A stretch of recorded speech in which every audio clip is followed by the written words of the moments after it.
নমস্কার বন্ধুরা, কেমন আছো সবাই? আশা করছি সবাই ভালো আছো। আমিও মোটামুটি বেশ ভালোই আছি। তো গত এক সপ্তাহ থেকে এত বৃষ্টি হচ্ছে, কমছেই না, হয়েই যাচ্ছে। তো আমাদের পুরো ফেসবুক তো একদম ডিম অমলেট, খিচুড়ি, আলু ভাজা দিয়ে ভরে গিয়েছে। তাই ভাবলাম যে আমি একটা নতুন কিছু করি। তো সকালবেলায় যে কাঁঠালগুলোকে ছাড়িয়ে রেখেছি যে খাবো, তো আর খাওয়া হয়নি। এখন ভাবছি এগুলো কি পিঠে বানাই। তো দেখো, আর এই পিঠে বানানোর জন্য কাঁঠালগুলো কিন্তু নরম হলে ভালো হয়। যদিও এই কাঁঠালগুলো একদমই নরম না, মানে যে আগার দিক দিয়ে একটু শক্ত শক্ত আছে। তো ভাবলাম যাই হোক, কাজ চালিয়ে নেওয়া যাবে। তো তোমরা যদি কোনো দিন কাঁঠালের পিঠে বানাও তো নরম আর কাঁঠাল দেখে নিবে আর কি।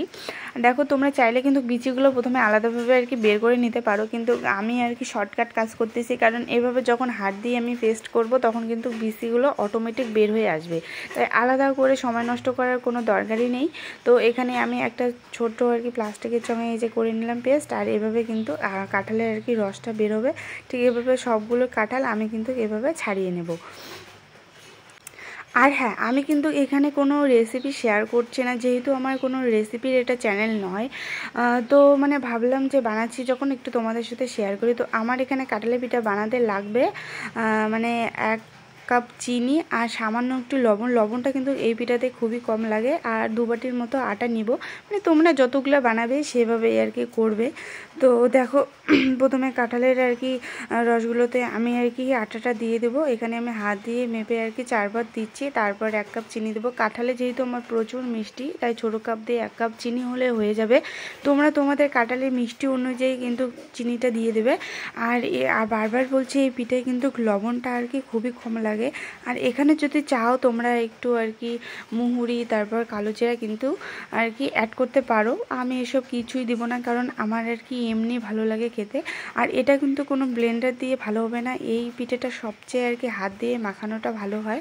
তোমরা এই আটাটাকে মেখে 10 মিনিটের মতো রেখে দিবে, তারপর কিন্তু আর কি ভাজবে। তো দেখো, এখানে আমি কড়াই বসিয়ে দিয়েছি আর সাদা তেল দিয়ে দিয়েছি। আর সাদা তেল দিয়ে পিঠেটা ভাজলে কিন্তু ভালো হয়। তো আর দেখো, আমার তেলটা কিন্তু গরম হয়ে এসেছে। তারপর আমি এই যে ছোটো ছোটো গোল গোল করে দেবো। তোমরা চাইলে বড় করেও দিতে পারো, আর এর থেকে ছোটো করেও দিতে পারো। কিন্তু আমার মনে হয় আমি যে সাইজটা দিচ্ছি আর কি, এই মিডিয়াম সাইজটা দেওয়া আর কি ভালো। মানে একদম বেশি ছোটও না, বড়ও না। তো দেখো, এখন আমি উল্টে পাল্টে দেখবো। আর দেখো, পিঠেগুলো কি সুন্দর ফুলছে। আর প্রথমে আর কি একটু হাই ফ্লেমে ভাজবে, তারপর কিন্তু তোমরা একটু লো ফ্লেমে দেবে, কারণ না হলে ভিতরে কাঁচা থেকে যাবে কিন্তু উপরে লাল লাল হবে। তাই মানে আর কি একটু লো ফ্লেমে আস্তে আস্তে ভাজার চেষ্টা করবে। আর পিঠেটাকে একটু লাল লাল ভাজবে, যাতে আর কি পরবর্তীতে ঠান্ডা হওয়ার পর পিঠেটা আর কি চুপসে না যায়। তার জন্য একটু আর কি কড়া করে ভাজবে। আর তারপরে দেখো, একে একে কিন্তু আমি আর কি সব পিঠে আস্তে আস্তে ভেজে নিচ্ছি। তো তোমরা কারা কারা এই পিঠে খেতে ভালোবাসো অবশ্যই কিন্তু কমেন্টে জানিও।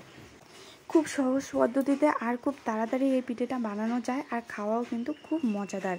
তো তোমাদের বাড়িতে তো অবশ্যই সব মানে প্রায় সবার গ্রামের বাড়িতে কাঁঠালের গাছ আছে, যাদের নিয়ে তারা তো কিনে খায়।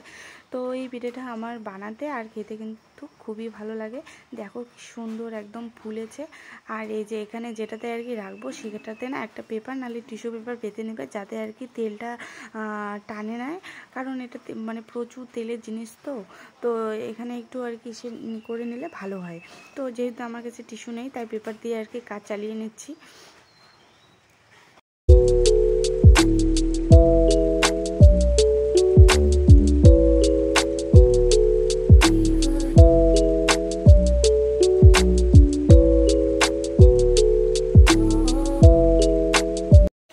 আমার পিঠে ভাজা কমপ্লিট। দেখো এবার পিঠেগুলো কিভাবে আর কি ফুলেছে, আর দেখতে কতটা স্মুথ আর সুইট হয়েছে।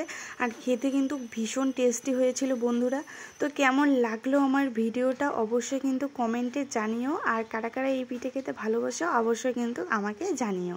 তো আজকের মতো ভিডিওটা এই পর্যন্তই। দেখা হবে নতুন একটা ব্লগে। ততক্ষণে সবাই সুস্থ থাকবেন। টাটা।